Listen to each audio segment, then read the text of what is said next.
We're going to have the closing number, but first I wanted to bring up the expert in all of this and someone who's educated me a lot about health and the importance of it. 86 years old and still standing strong. Please welcome to the podium Mr. Harry Belafonte.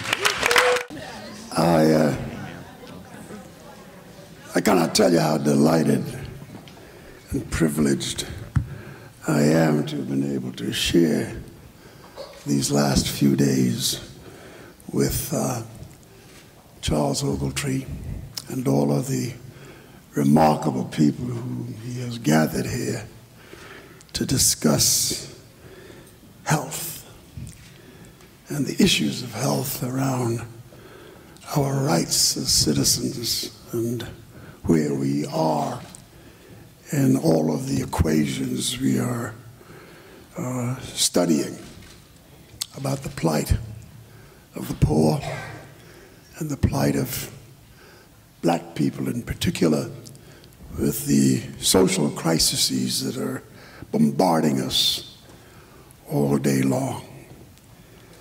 I would like to first of all just thank you, Charles, for putting this forum together and for inviting me to be a part of it, and to thank all of those who have been responsible for heaping the praise and the love with such generosity, taking an overview of my life. I have enjoyed looking at some of that myself. I hadn't quite recalled many of the better moments until I saw the film again, and I'm reminded. But let me cut to the quick. I don't want to waste this opportunity to talk to the remarkable people gathered on the panel and to those who are here in the audience. As you were speaking, I tried to recall and to envision what you were saying and how many of those who need to hear it will never hear what you have said here today. I listened to what you say about health care and bringing certain realities to our institutions, while I am painfully and grievously aware of the fact that health institutions and hospitals across the country, and in particular in the black communities of our cities, are closing faster than we can count. Hospitals all throughout New York and other parts of the country are shutting down. Healthcare services are on the retreat.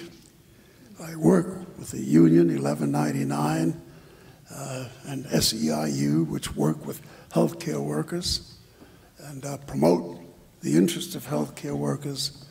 And I realize how many of those workers are now unemployed because our healthcare institutions are shutting down.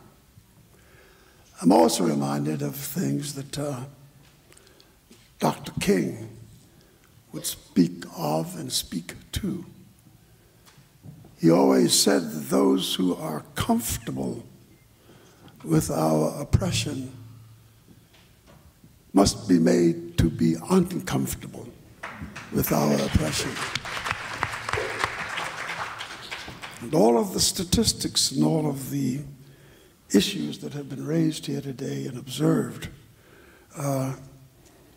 will never be known to all of the people who need to know it and will be able to act upon it, because what you possess in knowledge and scientific conclusion has not penetrated the wall of indifference so that it can get to the ears of the young people and all the others who need to hear this and integrate that information into their own anger and into their own passion towards the goals of change.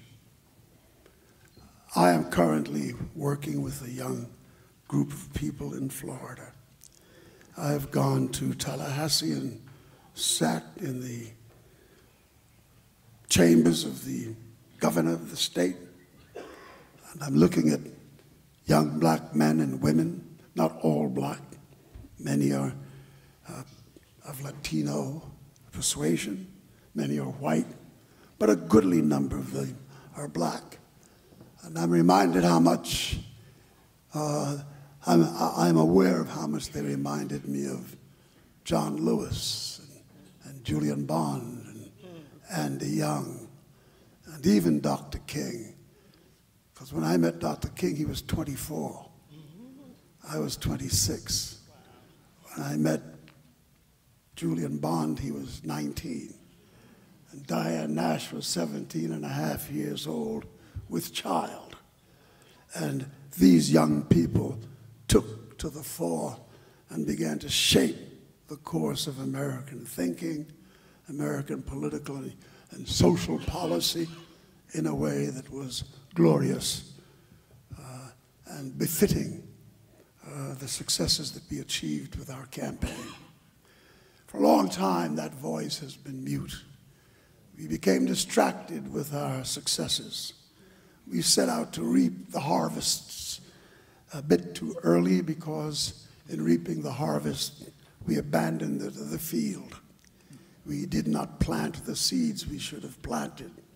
In a conversation I had with Nelson Mandela not too long ago and was included in the film that was shown yesterday, Madiba pointed out that in a way those of us who are caught in that era of global change failed in part of our mission because we did not pass on the baton with the kind of instructions that we didn't realize would be necessary.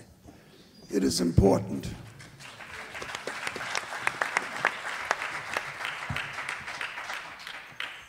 It is important, I think, that we take a look at that fact.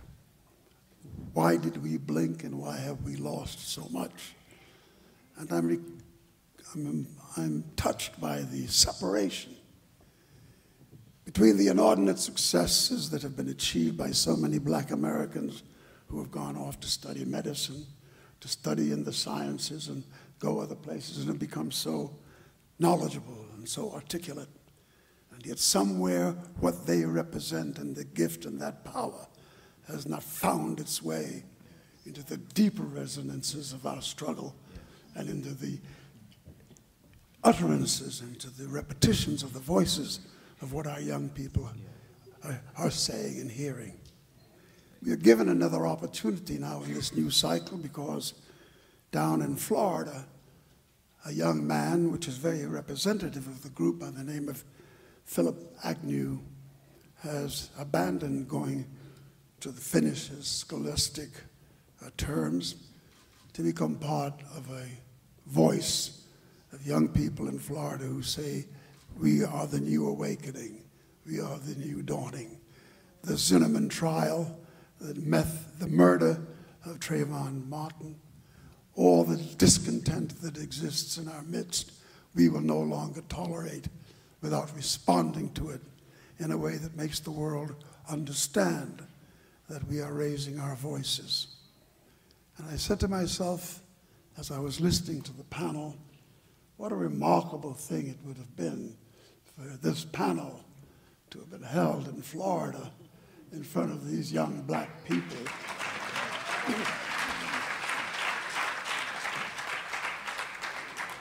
Who would not only benefit from the information that you possess, showing them that our medical intransiencies, our medical difficulty, our medical conflicts are not just a part of what goes on in medical research.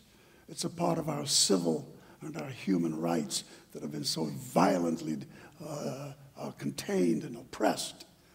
I'm on my way to Dublin to deal with Amnesty International, which has begun to take a look at issues on health care as a human rights issue globally and making it a part of the new discourse on the goals we set for ourselves in this 21st century. And I would call upon this body. I have no basis and no right to make assumptions because I've heard of almost all of you. I know of some of you, and I need to know much more. But until we are able to hold these forums in the heart of the places where our struggle has energy and youth and ready to be.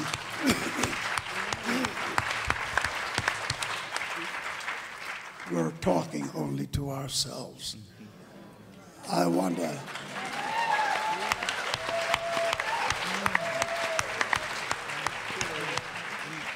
And I hope that what I'm saying is not being viewed as some grandstanding or as some personal attack. It's not there at all. And I find that each time I raise my voice in some critical way in responding to where we are as a people, as a group, as a tribe, oftentimes if I don't speak in pleasantries, I'm viewed as a rabble-rouser and a communist and all the rest of the things. I am joyously called, but I say this out of concern and love. I know the importance of health care. I'm right now struggling with a serious attack. I had a stroke, and the blood clot landed at the base of my brain on the left side. And in the midst of my therapy, I'm doing well. It has not impeded my brain.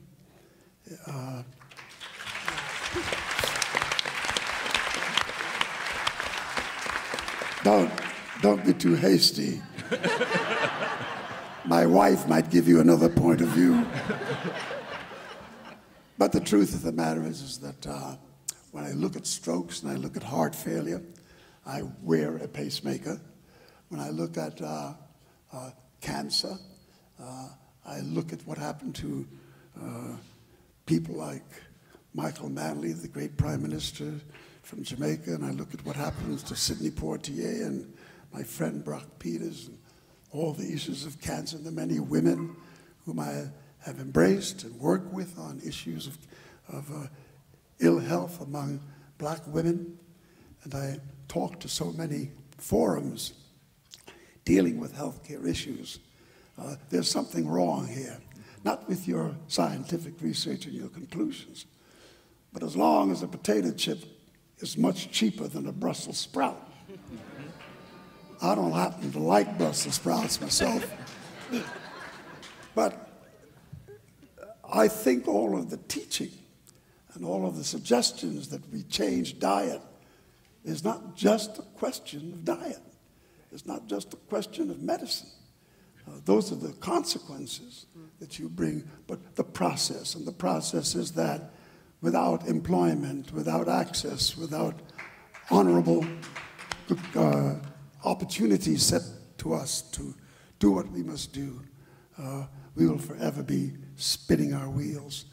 And I think when you take a look at young Philip Agnew and those young people in Florida and what they are begging for publicly, what they're asking for is not an onslaught of celebrity. They're asking for the onslaught of validation of people who've achieved what you've achieved, and say, bring your presence to our midst and help us shape our agenda. Help us shape what the dialogue to be. We know what Dr. King said, and A. Philip Randolph said, and Frederick Douglass said, and all the rest. We know that. We need a new voice for the 21st century. And until black professionals step to the plate and support these kids visibly, I mean, what would happen?